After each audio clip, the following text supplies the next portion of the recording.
The corridor smelled like recycled air and something older, machine oil maybe, or the ghost of 10,000 meals eaten in quiet desperation by people who missed the sky. Sierra Valdin had stopped noticing it around month 4. Now in month 11, she barely remembered what unrecycled air smelled like. Pine, maybe. Her mother's kitchen. Something with rain in it. She was on her back under panel 7 of the navigation array. A micro-torch clenched between her back teeth and a fiber-optic cable coiled around her wrist like a copper snake, when she heard the first one. A tap soft, from the outside of the hull. She froze. The Caliph did not knock. That was the thing everyone in the Terran Expeditionary Corps had drilled into them, again and again, in the orientation sessions back at Meridian Station. The Caliph communicated through electromagnetic pulse, through bioluminescent frequency shifts, through the grinding vibration of their carapace plates against each other, a language that sounded, at distance, like a cathedral organ played by something that had never heard music and was just guessing at the concept. They did not knock. They did not make single, isolated sounds. They did not, under any recorded circumstances, behave like something that had just found a door and was wondering politely if anyone was home.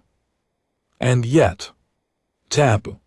Sierra pulled herself out from under the panel, torch still in her teeth, and pressed her ear to the hull. The metal was cold through her temple. She could feel the hum of the Alcyone's engines all the way down in her molars. And beneath that, beneath the systemic pulse of 17,000 moving parts keeping 42 humans alive in the absolute nothing between stars, she heard it again. Not a tap this time, more like something being set down, deliberately, gently, with what could only be described if you were being reckless with your vocabulary as care. She pulled her ear away from the hull and stared at the metal. The microtorch fell out of her mouth and clattered on the floor, rolling under a conduit housing.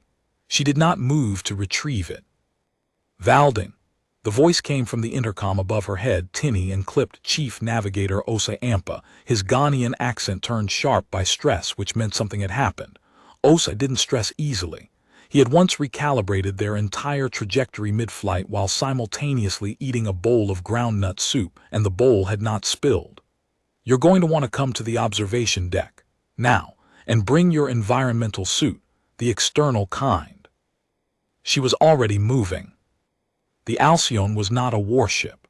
That was the point that Commander Elena Vashenka made approximately every third day, in the dry, patient tone of someone who had accepted long ago that she would spend the rest of her career making the same point to the same people. The Alcyone was a survey vessel, deep-range, multi-year deployment, crew of 42, and its mission was contact, not combat. 3 years of transit to the Caliph home system. 3 years back. 5 years of on-site observation, communication, and the careful, painstaking work of learning to be understood by something that had evolved under a different sun.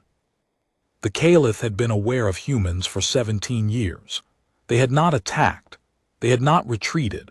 They had done something far more unnerving, which was to stay exactly where they were and watch, with the patient, faintly unsettling attention of a creature that had decided you were interesting and was in absolutely no hurry. They were a hive species, or close enough to one that the distinction was academic at the scale of their numbers.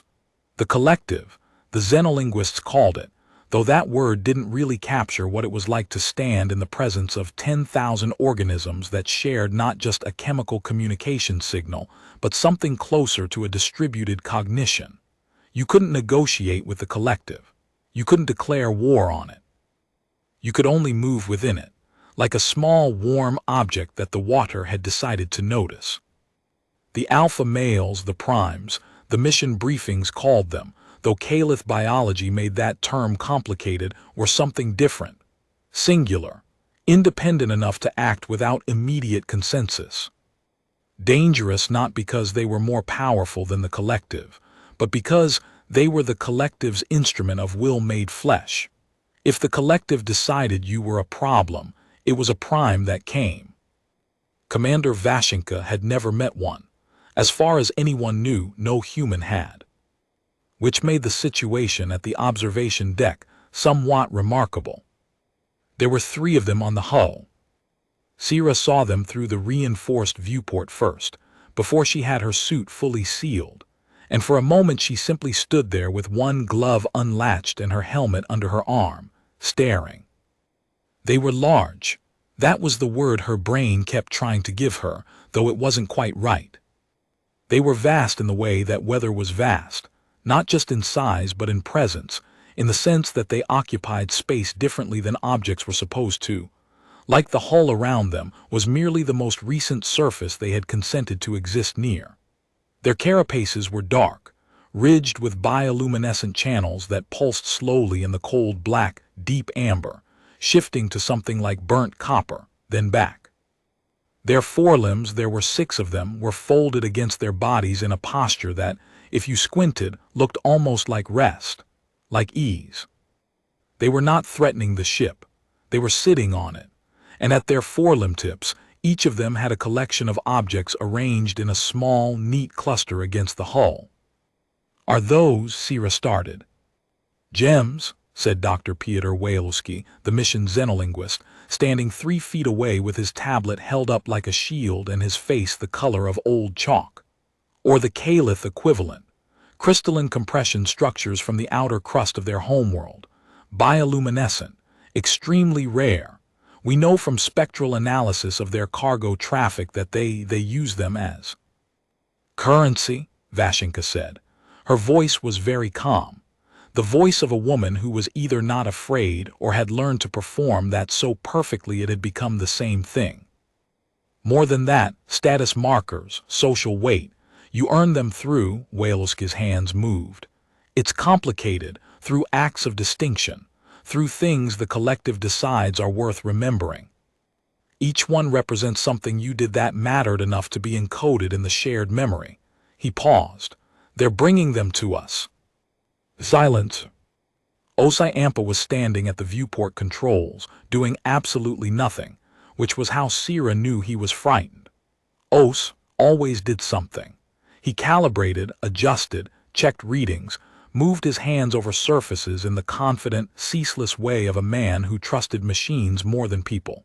Standing still with his hands at his sides was the most alarmed she had ever seen him.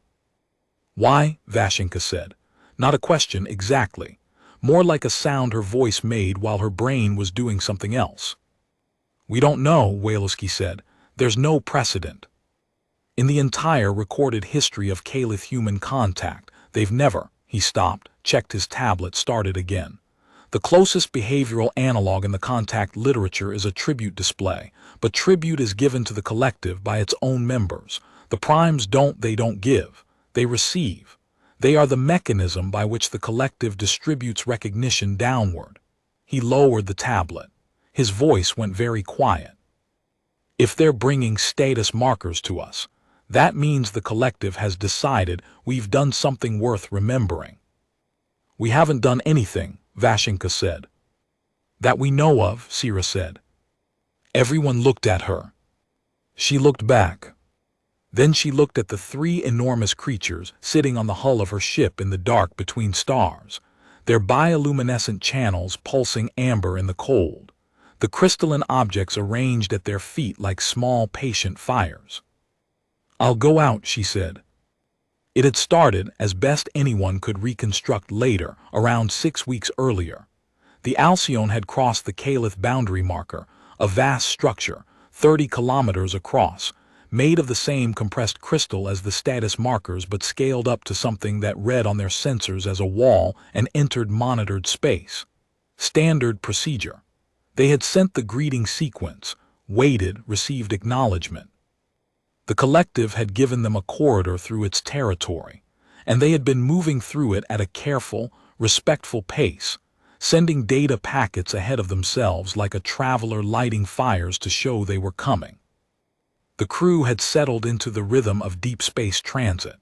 The long watches, the small rituals, the elaborate social machinery that 42 people develop when they are locked together in a hull with no exit, and the nearest other humans are 3 years away at the speed of light. There were people who played chess with exhausting seriousness, and people who had turned cooking into a competitive art form, and people who ran 6 miles a day on the centrifuge track, not because they needed to, but because their bodies apparently hadn't been informed that there was nothing to run from. Sierra was in the habit of working late, not because she was conscientious, particularly she was, but that wasn't the reason. It was because at 200 ship time the engineering bay was hers. The hum of the ship, the smell of hot metal and lubricant, the particular quality of silence when the day crew was asleep and the night cycle lighting had turned the corridors amber. She had loved it from the first week. It felt honest at that hour. The ship was just itself. No performance, no social maintenance, no careful management of how you were being perceived. Just the machine working. She'd been doing a routine inspection of the lower hull sensors, the kind of check no one formally required but that she'd started doing out of habit, because the hull sensors were technically secondary systems, and technically secondary systems were the ones that surprised you when she'd found the anomaly. A small pressure differential in a section of hull that abutted the external storage bay. Nothing dangerous. Possibly just a microfracture in the insulation layer, or a calibration drift in the sensor itself. She'd noted it, started tracing it back through the diagnostic tree, and gotten distracted by something else. Then she'd been pulled into an 18-hour crisis involving the tertiary propulsion motivators, and by the time she remembered the pressure differential, 4 days had passed. When she checked the sensor log, the anomaly was gone. But there was something in the external visual record from that section of hull that she'd watched 3 times before she decided it was real. A Caliph beta, small by their standards, carapace still showing the pale scoring of a juvenile, had been pressed against the hull in that spot for approximately 40 minutes. It had left 3 objects when it departed.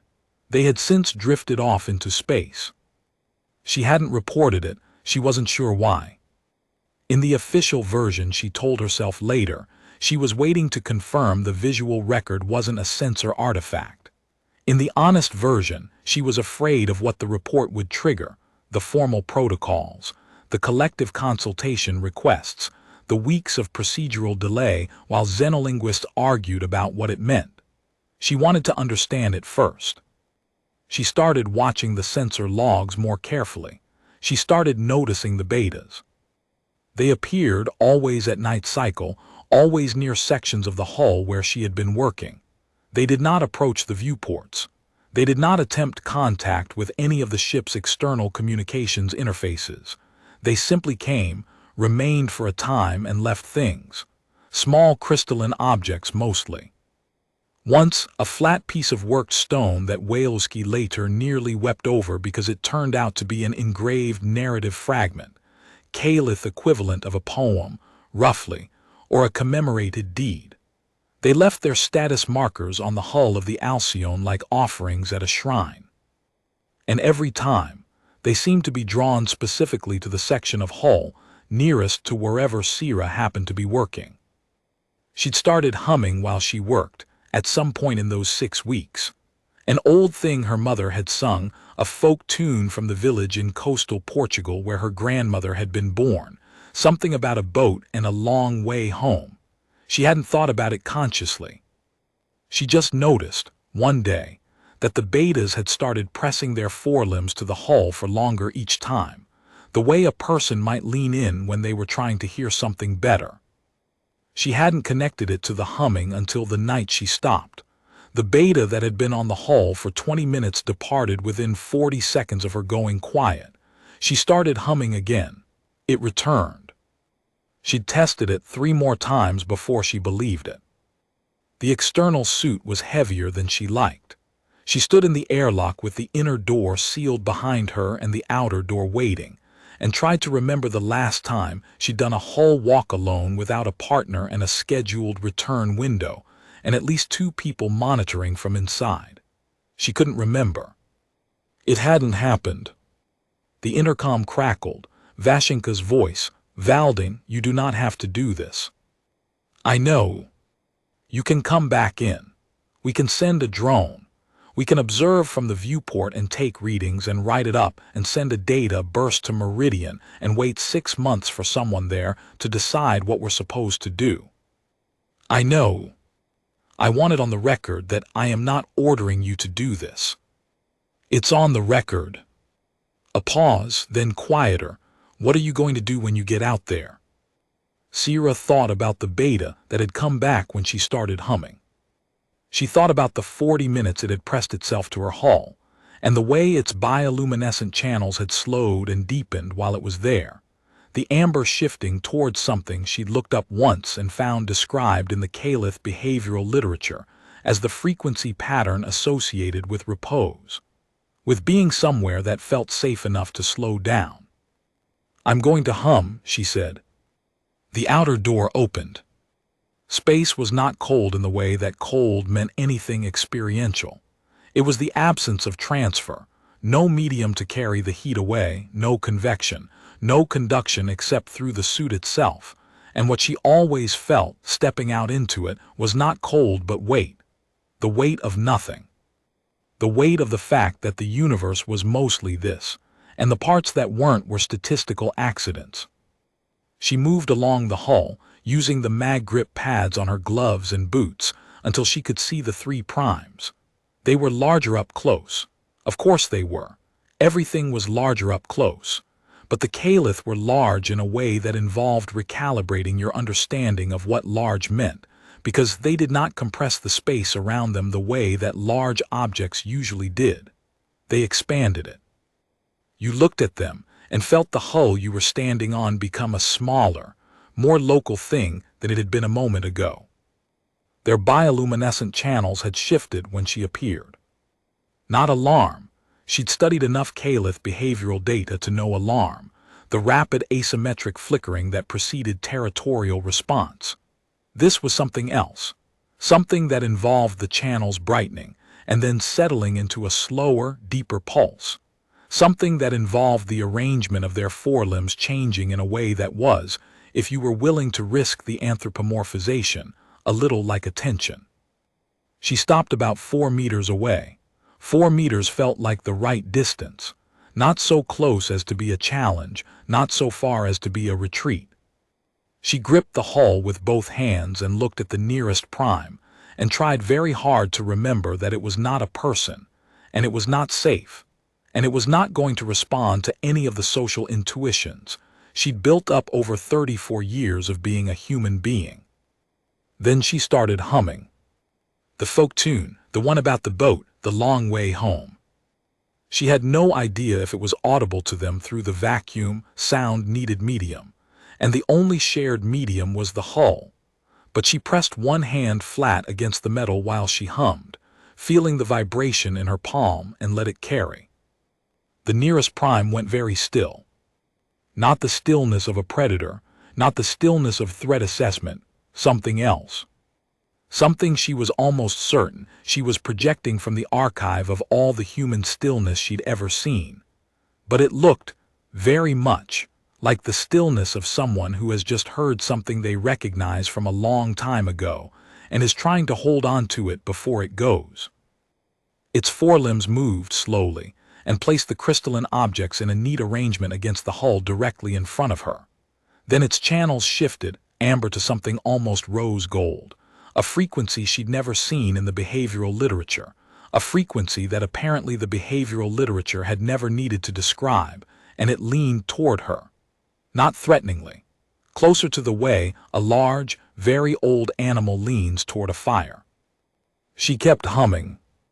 Walesky later said the rose gold frequency had a correlate in the Caliph signal archive, though it was so rare it had been listed as an aberration, a malformed communication artifact, rather than assigned a meaning.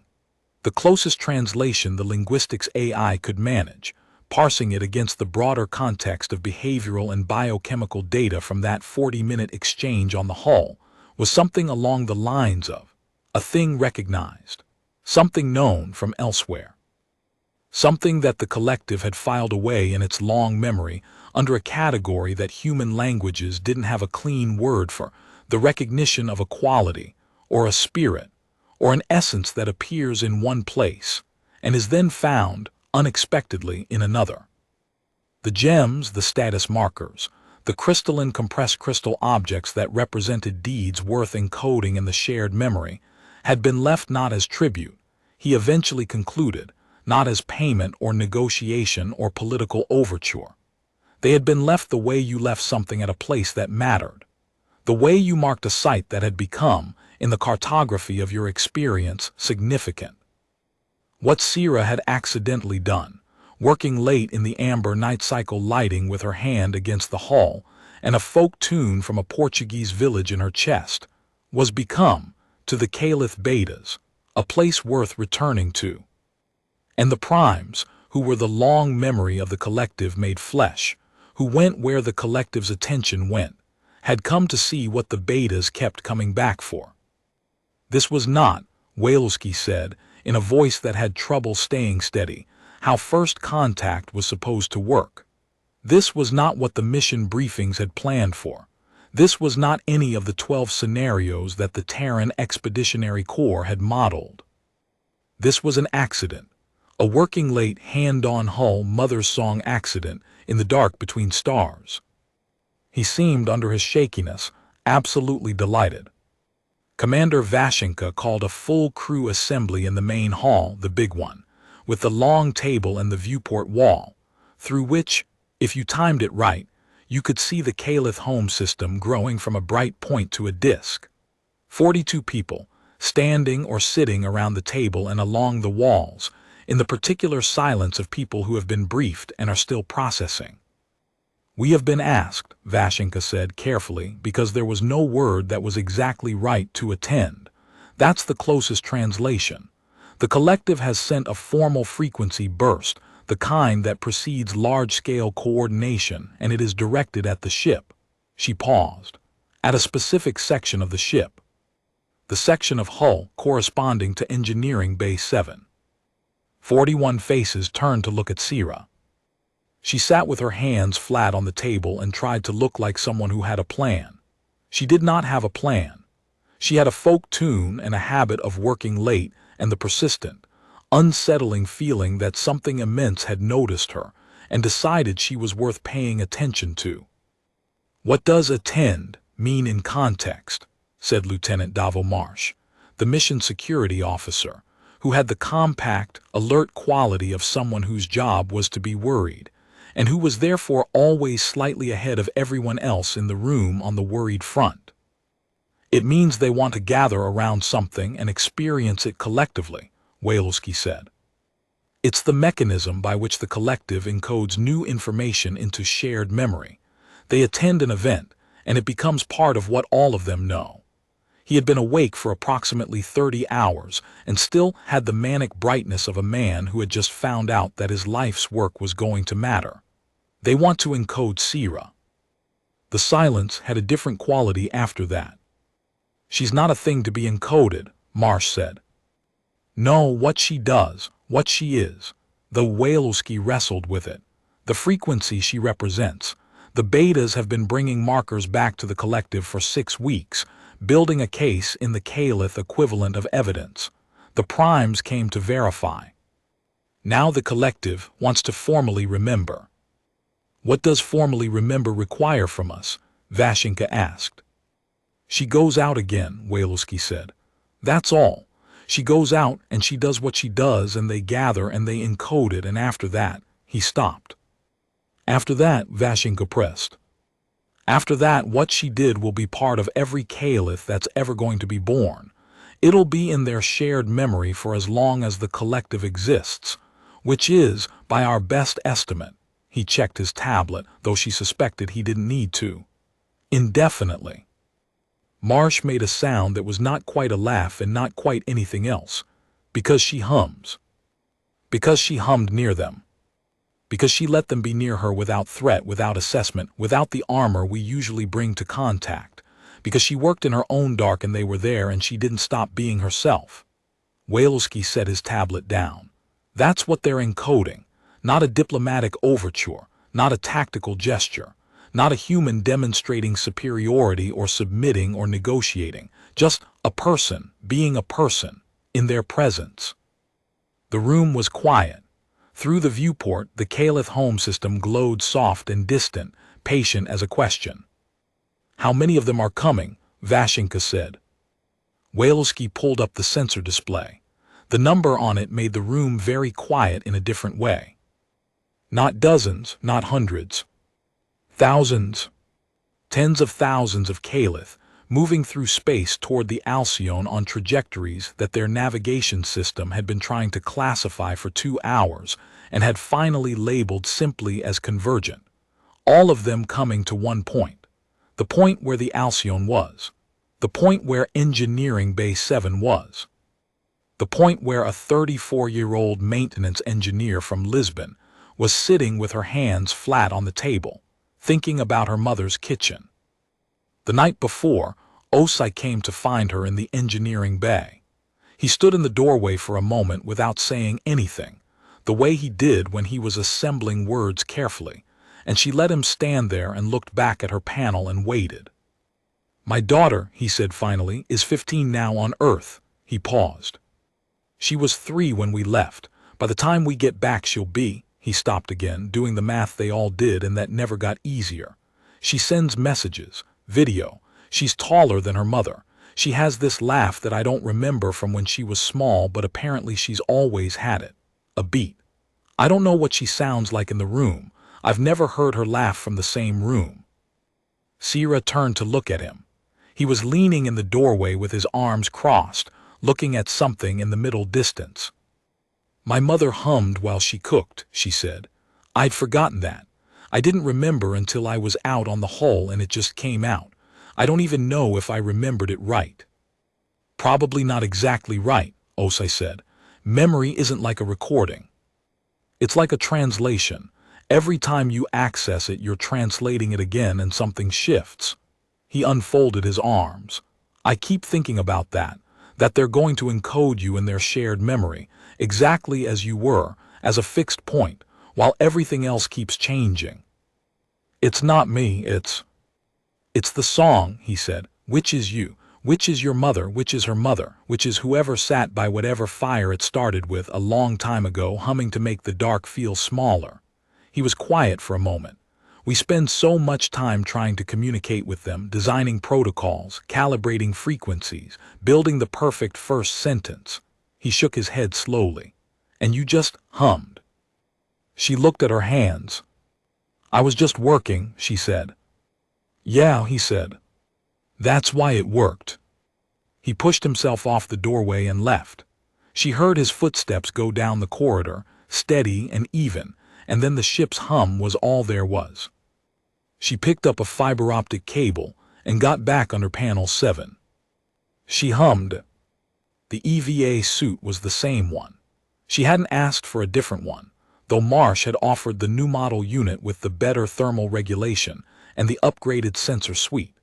She wanted the one she knew, with the worn patch on the left knee and the scratch on the helmet visor from the time she'd misjudged a conduit housing on the 3rd week out, and the particular feel of the grip pads that she'd recalibrated herself until they were exactly right. She moved along the hull to the section near Engineering Bay 7 and stopped and looked out. They were there. She had known they were coming. She had seen the numbers on the sensor display. She had heard Waleski describe what tens of thousands of Caliph moving in convergent formation looked like on approach. None of it had prepared her for what it actually looked like, which was the sky being replaced. Not threatening, not aggressive, not the arrayed mass of a force preparing to act, just present. The slow, breathing presence of something that filled space differently than empty space did. The bioluminescent channels of tens of thousands of bodies pulsing in the dark, amber and rose gold in colors she didn't have names for, layered and overlapping and vast, and she held onto this word, because it was the only accurate one, reverent. They were gathered the way that living things gathered for things that mattered. The way they had been gathering in the long before of their evolutionary history, around fires and at the edges of seas and under skies that had no human word for their particular darkness. The 3 primes were in the front, not guarding, not leading. Simply at the edge, The way elders stood at the edge of things, present to witness, present to carry forward what was about to happen. Sira's comms were open. She could hear Vashenka breathing. She could hear Waleski whispering rapidly into a recording device, trying to keep up with what was happening, his whisper having the slightly dazed quality of a person whose categories for the world are being revised in real time. She could hear Marsh, who said nothing but whose steady breath was itself a kind of statement. She could hear the ship, the hum of the engines in the hull under her hands, the faint systemic vibration of the life support, the distant pulse of the navigation array. 42 humans, alive in the dark, doing the 10,000 ordinary things that added up to survival and mission, and the stubborn human insistence on going to places they had no practical business going. She pressed her palm flat against the hull. She started to hum.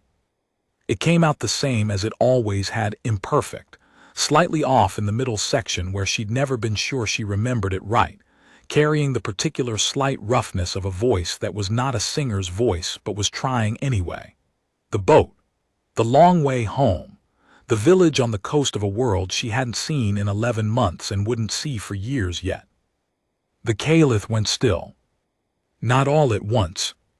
It moved through them in a wave, from the primes outward like a frequency propagating through a medium, the slow, deep stillness of attention, the way a held breath felt in a room. Their channels slowed. The amber deepened. The rose gold spread outward through the assembly in pulses, moving the way emotion moved through a crowd, the way you felt a sound in your chest before you heard it with your ears. She hummed.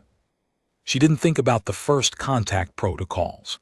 She didn't think about what this was encoding in the collective's permanent memory, or what it would mean in the diplomatic record, or how the xenolinguists would parse it, or what the Terran Expeditionary Corps would make of it when the data burst reached Meridian 6 months from now.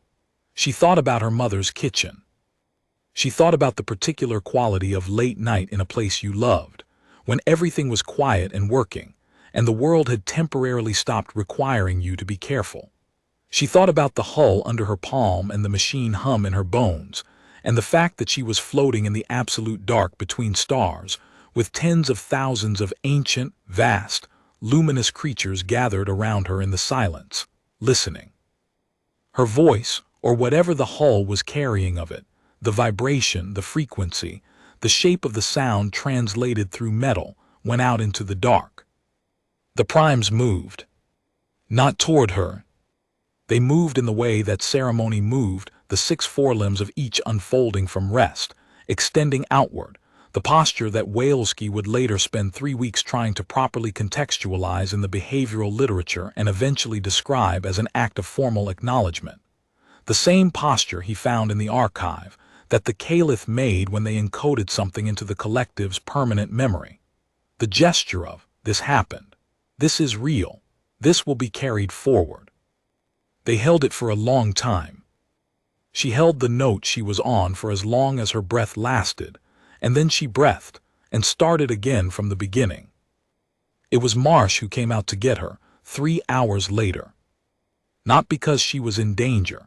The Caliph had begun dispersing slowly after the first hour, moving back into the dark in the same unhurried, vast way they had come, their channels still showing the rose gold that the behavioral literature was going to have to build a whole new category for. But because her suit's thermal reserves were at 40%, and Vashenka had made a command decision that 40% was the threshold.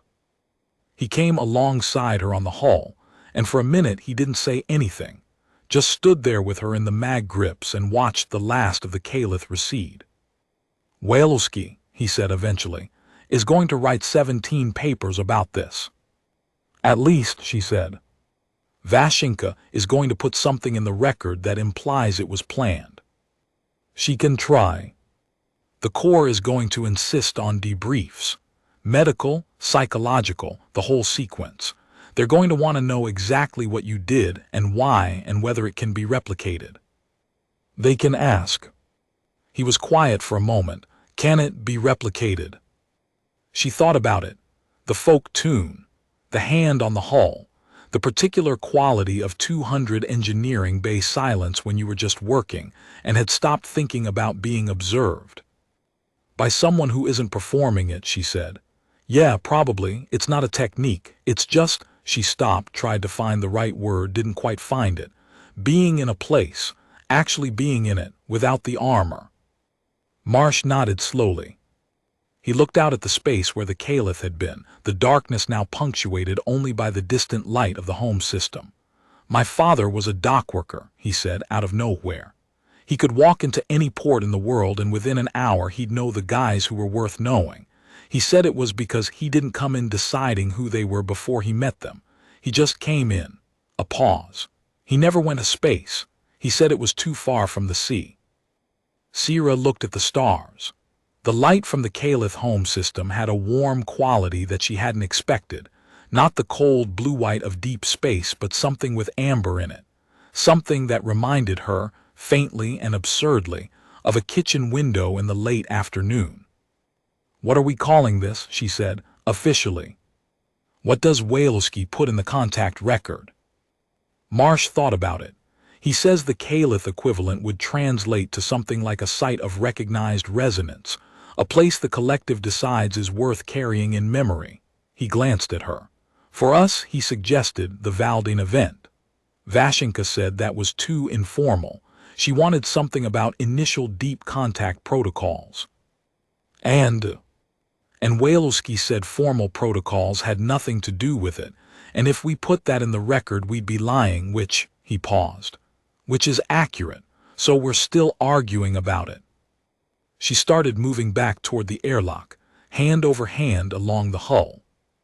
Call it what it is, she said. Someone was working late.